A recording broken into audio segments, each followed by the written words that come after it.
What's sort of your largest sale to date right now?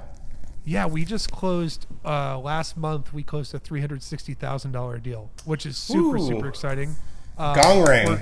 Yeah. Oh yeah, we all celebrated. We're really excited because we learned a lot doing the deal too, obviously.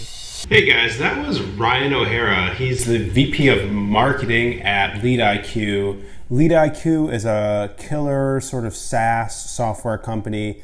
They do sales and selling tools. I happen to know them personally, and I asked Ryan to do this interview with me because I know he does a lot of really advanced Ryan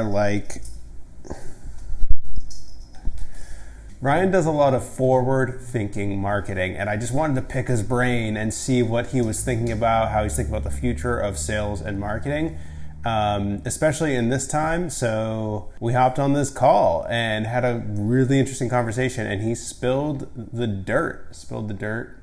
He told me the details of exactly what LeadIQ is doing in their marketing and on some of their sales to essentially bring in more money. It was a great call. Subscribe to my channel, and thanks for all the support on this video about getting jobs. I hope to be making more videos about getting jobs in the future, but 6,000 views at the time of making this, amazing. Thank you for that. It's amazing. And I also know that Sora really appreciates that too. So thanks for that. And with that said, enjoy this one. Okay, real quick, two other tricks we're gonna do. You probably didn't know this. This is gonna change your life. Let's see this. If you screen share, and then unscreen share, your video quality will be higher on a Zoom recording. Really? How'd you learn? Little hack. How'd you know that? I have a full-time video guy now who has helped me with this stuff, and he's like, yeah, you can actually do some stuff with screen sharing and stuff. So he was messing around with the resolution. He noticed the file size is higher if you screen share. So figure that one out. Yeah, it's a game changer. Wait, so you have a video guy now? Yeah, dude, I just hired. He's a contractor. He was actually working at the ski bounds up in New Hampshire. He worked at Pat's Peak, and I used to go to Pat's Peak. Yeah, because of COVID-19, they cut his job. So I was like, dude, you want to come do contract work for with us until this stuff rides over? And he's been working with us for a couple. He's on week 3 now. He's been awesome, man. We're cranking out videos left and right. While we're on topic of videos, how is that going? What are you guys making in terms of videos right now? And where are you posting, and how's it going? So the way that I kind of look at video, we treat it sort of we run our marketing team kind of like the Tonight Show. Every day we have to put out an episode. We always have to put out a video. That's one of my favorite examples of this with brand stuff is Conan O'Brien. No one gives a crap about TBS. They like Conan. They watch Conan for Conan. They follow Conan. He literally has more followers online than TBS does, a whole network. Yeah. We do the same exact thing with the way that we put out content. We're mainly pushing stuff out on LinkedIn. LinkedIn's been really useful for us. There's kind of a couple different types of content that we put out there, but it drags in a lot of traffic for LeadIQ and helps us produce a lot of opportunities. It also, I think the biggest reason that we've grown so well and done so well is because we shifted everything from focus on lead gen to be more about awareness. Circle back to the way beginning. This is Ryan O'Hara. He's an absolute. I mean, how would you even? I mean, you're a rock star in the marketing world and even in the sales world. But how would you describe yourself? If you were going to give yourself a title, you're VP now, I think, at LeadIQ. Is that right? Yeah, I'm a VP Congrats of on marketing. That. Oh, thank you. I'm a VP of marketing at LeadIQ. I like to think of myself as someone that's really trying to try crazy stuff in marketing and just have some stuff stick and have it work. That's actually how we originally met, is because I was doing some innovative stuff for my company, and I don't know how you knew the people at the SBA in New Hampshire, but they were like, oh, you got to meet this guy Ryan. He's also doing some crazy innovative marketing stuff. New Hampshire, dude. Incubation for great marketing. Apparently. So I wanted to bring you in to talk to you a little bit about the growth that you've had at LeadIQ. Obviously, when I first met you, LeadIQ wasn't even a thing, I don't think. And then you got in, it sounds like on the ground level. And now LeadIQ is what it is now. It's a behemoth. What was the growth percentage that you just told me about earlier?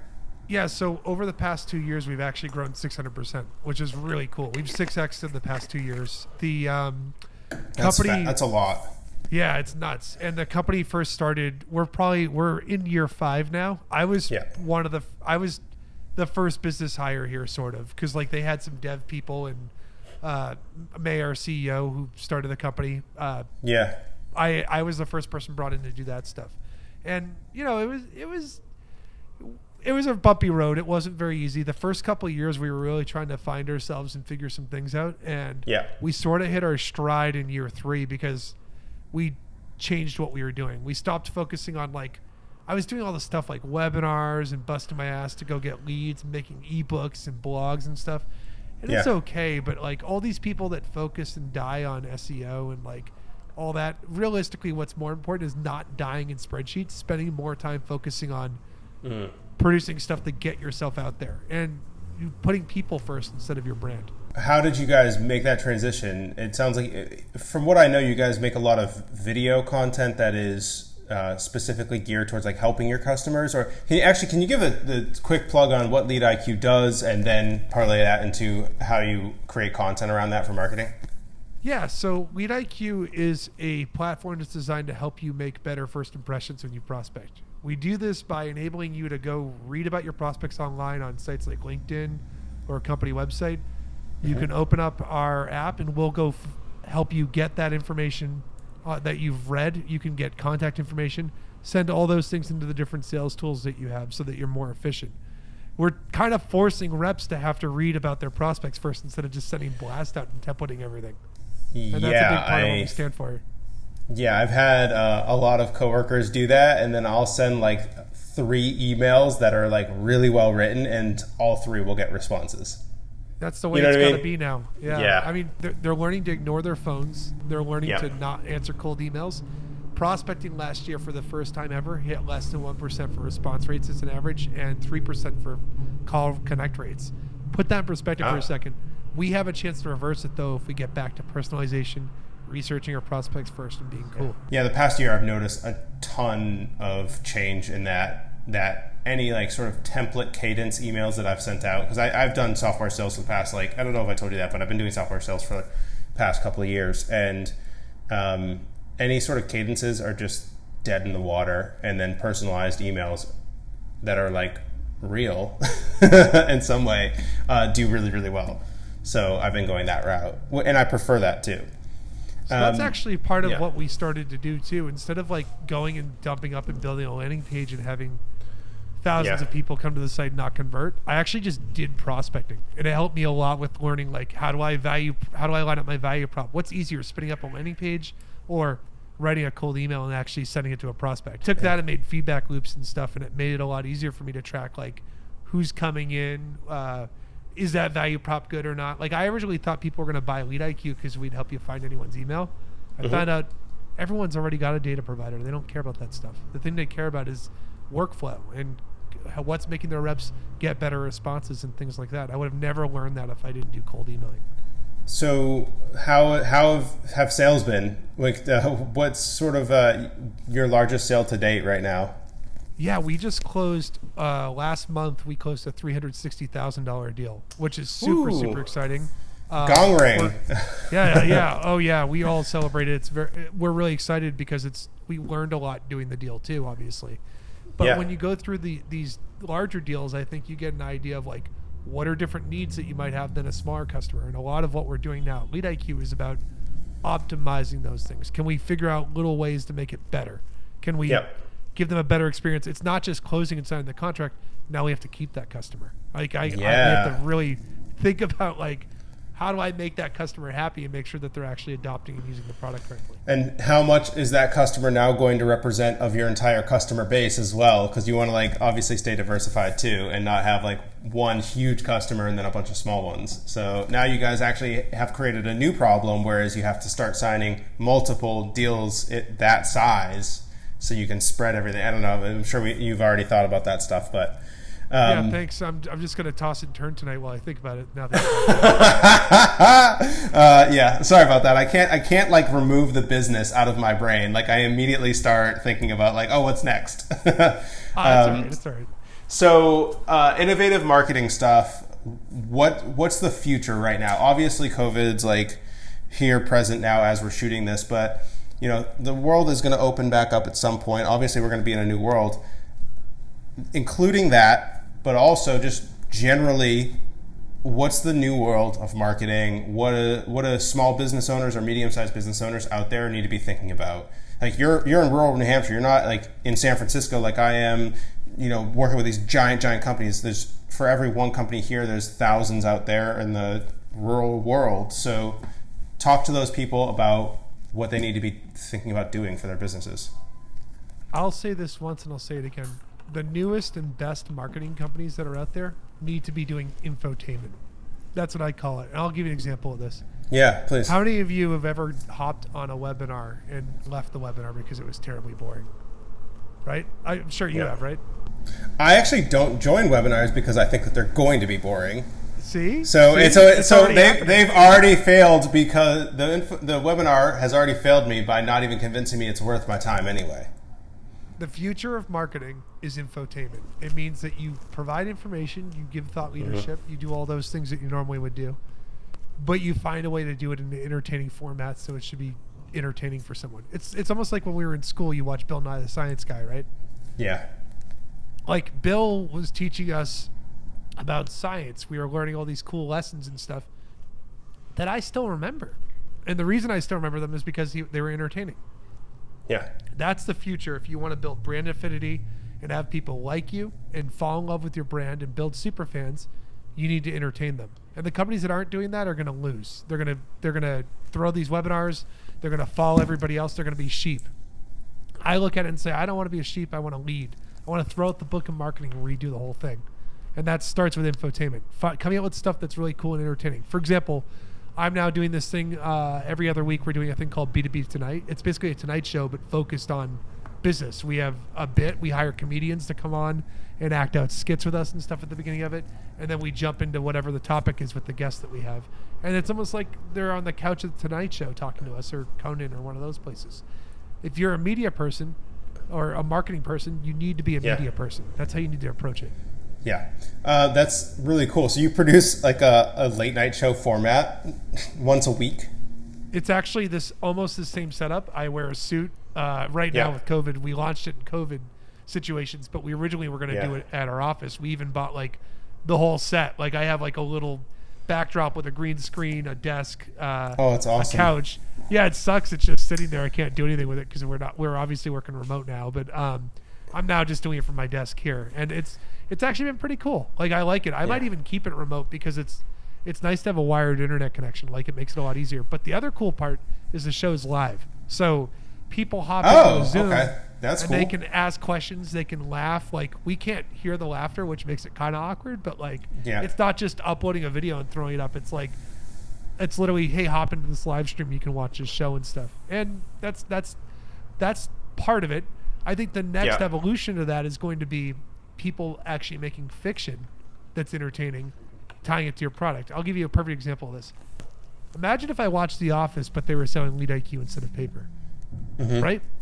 I would have, like, even though a lot of inappropriate stuff happened, weird, crazy things happened with character development, they could have, I would have dumped the budget that they were spending on that show into like a show about LeadIQ. That'd be so cool. And hiring actors and stuff. That's actually where I think it's going to head, is like making content that isn't just like canned stuff about your product or service. It's about people and what they're actually going through. So you actually hit on an interesting point. So I'm watching the show on Hulu called Making It. Have you heard of this? I've heard about it. I haven't. Yeah. It has like Amy Poehler and the other guy from Parks and Rec. Can't remember his name. But the way that they sold or like raised, it seems like, for the show is two ways. They sold one of the judge spots to a rep from Etsy. So one of the judges mentions buying stuff on Etsy.com like twice an episode. It's so obvious, but also like it's entertaining, and they placed someone who was good for camera. And then the other thing that they did was to a different company, I can't remember the name of the company, they sold like a little Amy Poehler skit once an episode. It's like its own little commercial that they filmed a different joke type skit every episode. Yeah, you know what it actually reminds me of? I keep talking about them, but I just think that like marketing is what they're doing right now. Go look at everything that Conan puts out. Conan O'Brien. Yeah, I don't watch Conan. Dude, he's awesome. His YouTube channel, they do plugs and you don't even realize you're watching a commercial. His podcast, when he does ads on his podcast, everything's like a bit. He does a bit with his assistant Sonia, and like they have banter back and forth while they're trying to talk about a product, and it ends up just being a disaster. But guess what? You know what I do? I now know about that product and I remember it. Right. It's a sneaky native way to do things, and that's sort of where we're heading with stuff. If you are a marketing department, you need an audio visual team. You can do it yourself. I'm doing it myself right now because we're still growing, but I just recently hired a full-time video guy. If you're someone that's smaller, the idea though is we got to get out of spreadsheets. Stop like staring at spreadsheets and overanalyzing stuff. You got to have output every single day. So if I'm a marketing person right now, I'm wondering, how do you budget for all of this? How are you if you're moving away from PPC sort of stuff and SEO and trying to produce original content that will command eyeballs, right? That's the idea, is that you're creating value in the marketing itself. How do you transition budget to that, first of all? And second of all, how do you do attribution? Okay, this is going to sound really mean. I don't want people to think I'm cold-hearted, but this is the truth. I love a strong opinion. Give it to me. Okay, here we go. There are tons of people that want to be in the performance arts space that will never make it. There are editors, filmmakers, composers for music, actors, actresses, comedians. You go down the list of all these people. Those are the people you should be hiring. Go hire them. They're creative. They're smart. They're right-brained. One of my content guys on my team, Rishi Mather, is a stand-up comedian in New York. And I don't want to be a jerk. He might make it as a stand-up comic. It might take him. He's grinding. He's doing shows at night. But during the day, he works for LeadIQ. And he puts out great content. He did an ad last week for B2B Tonight where we're plugging our webinar that we're doing. He made it almost like a phone sex video. Tons of people shared it on LinkedIn and thought it was hilarious. And he bumped up and got 10 or 13,000 views on it, actually, with all these different engagements. Those are all people now that are signing up. We had 77 signups just from that one post for him, where he's putting this video out there. And you can take advantage of these things by finding these creative people and doing it. The film guy that I hired recently is amazing. He's great, and he's been working at a ski mountain filming like snowboarding and stuff. With the COVID-19 stuff, they paused his employment. I'm like, dude, come work for us for a little while. Now we're pumping out 3 or 4 videos a day instead of 1 video a day, and there's more than one figurehead at the company. Second point to this. If you work in a B2B company or a place that has a sales team, your sales reps are great people to actually put on camera. They're great people for talking. They're great people for podcast. Their job is to talk to customers. They talk to multi-million-dollar deals in some cases. Why wouldn't you want those people talking to thousands of customers at once as a host of a podcast, a host of a video? My actors that I use for stuff, and some of my favorite people that we do stuff with, are reps on our team, or SDRs that we've had that are great on the phone and great on email and all that stuff. They know how to write. They know how to speak. Let's get them out there in front of people, and we use them as actors and stuff as well. How do you find these people? Oh, I mean, a lot of them is kind of just through luck, but like I'll stumble on them. One person, for the video guy, I actually been following his work for a long time. I thought he did some really unique stuff for the videos that he was putting out for the mountain. Rishi applied to be a sales development rep in our company, and I was Googling him to read up information about him before we hired him, and I saw that he had done interviews and stand-up for he opened for Dave Chappelle once. He does a ton of stuff with Keith Thompson. Wow. Like, dude, he's got he's serious. He's got chops. Yeah, he's got chops, and I'm like, but the thing is, if you're a stand-up comedian that's up and coming, you're not going to be making more than 10 or 15K a year. Yeah. So why don't I bring you in to make content with me? And he writes great stuff. He's funny. He's thoughtful. He's creative, and he's a great student too. He wants to learn this stuff. And the neat part is all the stuff he's learning in marketing, he's learning to apply to a stand-up career.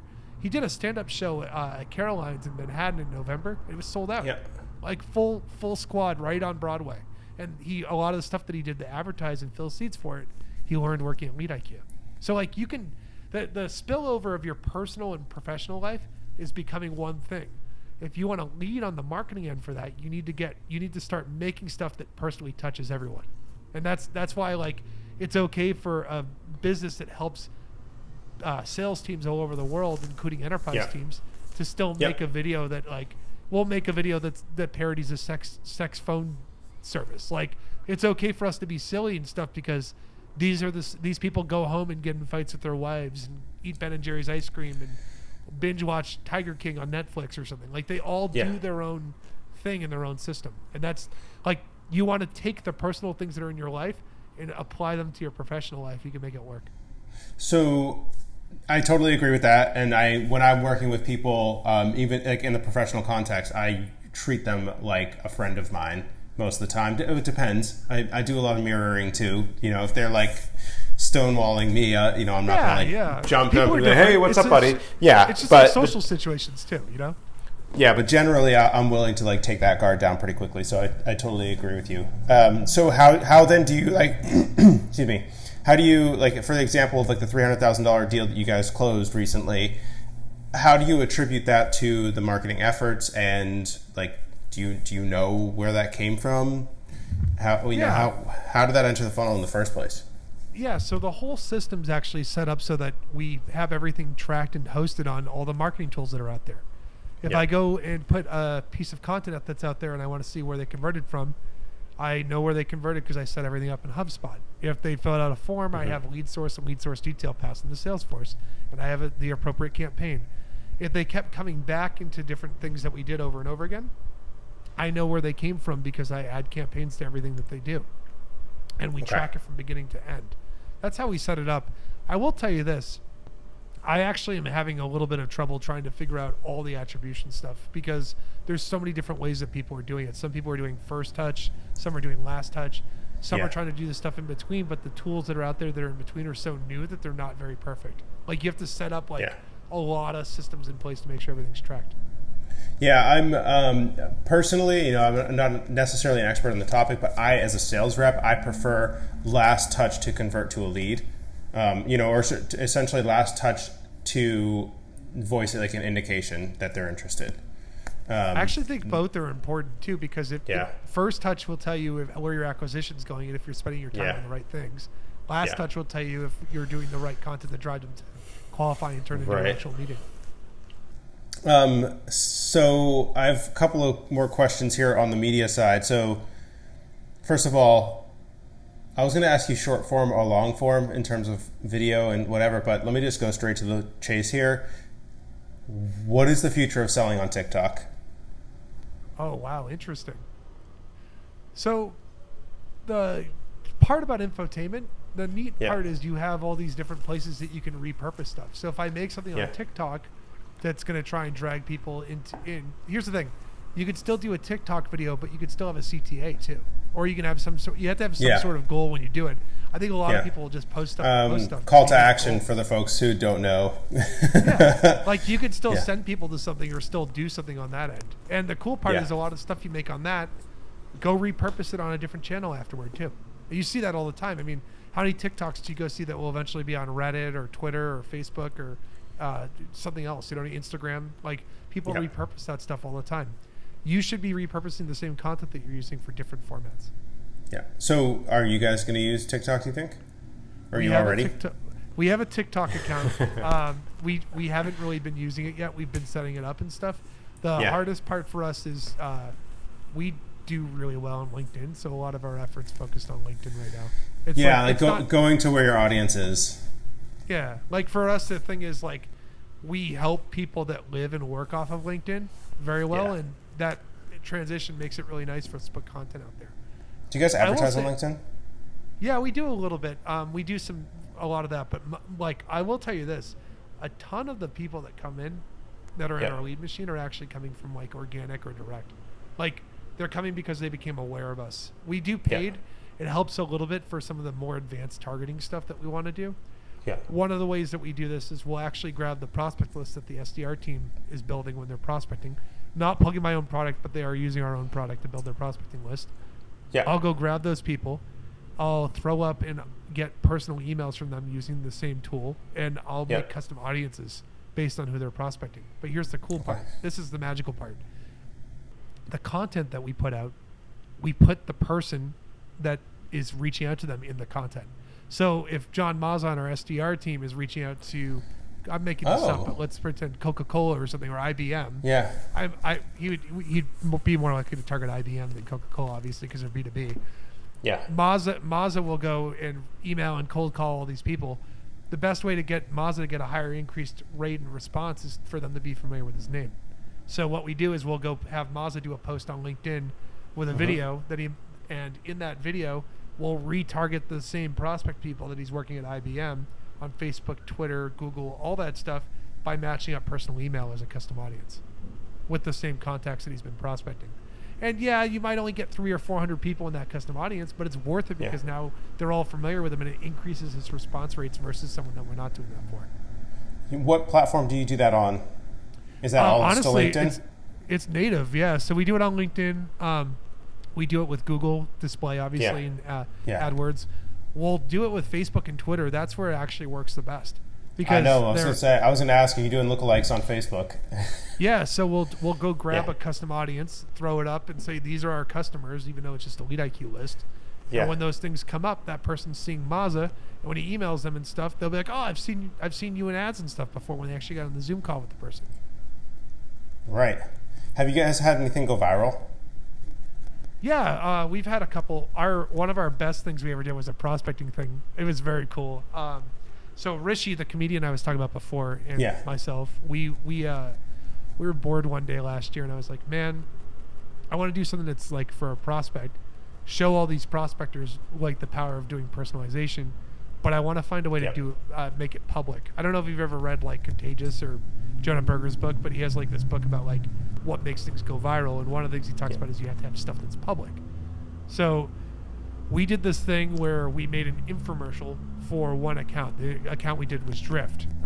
People don't know Drift, pretty popular site. They're up and coming. They're in Boston. Like, perfect customer for us for this stuff. We actually made an infomercial where we tried to pitch Drift. It wasn't about LeadIQ. It was literally us pitching Drift like Billy Mays, kind of. And we instead of emailing them the link, I threw it up on LinkedIn and tagged the 3 decision makers we were trying to break meetings in for. What do you think happened? No clue. Every single Drift employee came in, liked, commented on it, and spread it out on their news feed. The decision makers DM'd us within 8 minutes, and we're like, holy crap, yeah, we'll take a meeting. And the other cool part is it just kept getting thrown around. All these prospectors saw it and said, holy crap, we got to do that. And because of the amplification, the way that LinkedIn feeds work, if I comment on something and another person I'm connected with comments on something, it's more likely that you're going to see that on the news feed afterward. And it made it so that it blew up. I mean, it must have broken. It probably had at least 80 or 90,000 hits by the end of it, and tons of comments, thousands of comments. Best cold email pitch. It did so well that some of the reps at Drift asked us to literally email them the video so that they could go send it to prospects and stuff, and they did. So you must have learned a ton of like LinkedIn specific algo tricks. It sounds like, including like it seems like engagement and comments will make things get forced to the top of people's feeds. Do you have any other algo tips? Yeah, I mean, you need to do stuff with other people if you don't have an audience. So if you're one of the marketers listening to this and you're starting with 0, the first thing you should do is start interviewing potential buyers and prospects. Like if someone emails you and says, I'm not interested, don't just do customers. That's like old world of thinking. I feel like 10 years ago, it was like, we're going to do this webinar, but it's got to be with this customer. No, instead, grab someone and be like, hey, can I interview you? Kind of like what you're doing with me right now. If you put this out on LinkedIn, which you're going to do YouTube, obviously, but like, I'll do. You think I should put it on LinkedIn? There are limit videos. You can only do 10-minute videos. On That's LinkedIn, so sad. Yeah, that sucks. Maybe I could clip it. Clip it into 3 or 4 things. If you tag me and tag yourself, what am I going to do? I'm going to comment on it or like it. All my followers that I have probably somewhere around north of 10,000 followers now on LinkedIn that are all going to see me commenting on that, and it's going to come up on their feed, and they're going to stop and watch it. The cool part is anyone that comments and likes on my post, you could go ask to make content with afterward, and it's going to look like you're infiltrating a social circle over and over again. I'd rather hit one circle. I'd rather hit 1,000 people 30 times than hit 10,000 people once. Like, that's the way I kind of look at it from that perspective. Are you worried about, like, everyone, not everyone, but like a higher percentage of people out there becoming content creators, and then suddenly there's just like oversaturation of like what we're doing right now, or what you're trying to do with infotainment? Yeah, I think it could be a problem. The difference is, if I'm okay with it, if it means that the top 1% will be better. Like the 1% of content that people really like and follow and get into is so much better. I mean, look at people that used to put content out 5 or 6 years ago on YouTube, right? Like YouTube has gotten a lot better now, right? You could sit on YouTube and find 30 videos with, you know, a mid-range of view counts and really enjoy it and not feel like you're bored. YouTube used to be really boring. There used to be so much crap on YouTube. Like, it's way more engaging and entertaining because the top 1% have basically survived and won out on that stuff. LinkedIn will do the same thing as more people use video. I'm with you though, like the talking head video thing where like someone's in a car. If you're doing something and you're not thinking, how is this going to entertain the person? It's not just going to educate them. Stop and think about how you can do that, and it'll be a way better video. Nice. Well, that's all the questions I had, so we ran through it. Thanks for joining, dude. You crushed it. Thanks. I'm glad. I felt like I talked too much. That's the point. Yeah. I mean, that's my selling, by the way. I try to talk very little in my sales, so sorry if that habit came out and we wanted it to be more of a conversation. I usually just I just had a lot of stuff to say. Do you have a personal IG or a personal LinkedIn that people can come find you? If people want to follow me, you should totally check out LeadIQ. We're going to be doing this B2B Tonight thing every other week. You should totally watch it. It's fun. It's entertaining. You'll learn stuff. We're going to get some really cool guests on in the queue. I've got some really cool people in the lineup. If you want to find me on LinkedIn and follow what I'm doing, check out Ryan OHara on LinkedIn. That's where I'm mainly living right now. Cool. All right. Don't be surprised if people come follow you or ask you more questions. All I ask is, if you do connect with me or follow me, tell me in the comments. Like, say something when you personalize your message out, like, hey, I saw you on this, because that'd be really cool and helpful for me. And if people have follow-up questions, they can reach out to you? Of course. Yep. That sounds good. Awesome. Thank you. I hope you all enjoyed this video. I really had a blast making it. Thanks again to Ryan. Feel free to reach out to him. Ryan OHara on LinkedIn. I will link his LinkedIn in the description of this video. Subscribe to my channel if you're enjoying videos like this. And on to the next one. Oh, one more thing. Leave a comment letting me know what sort of videos you want in the marketing and sales space in the future, because like I mentioned, I've had a couple of videos sort of get traction. So I'm looking at maybe making more like this. So let me know in the comments what you want a video to be made on. All right, until the next time. See ya.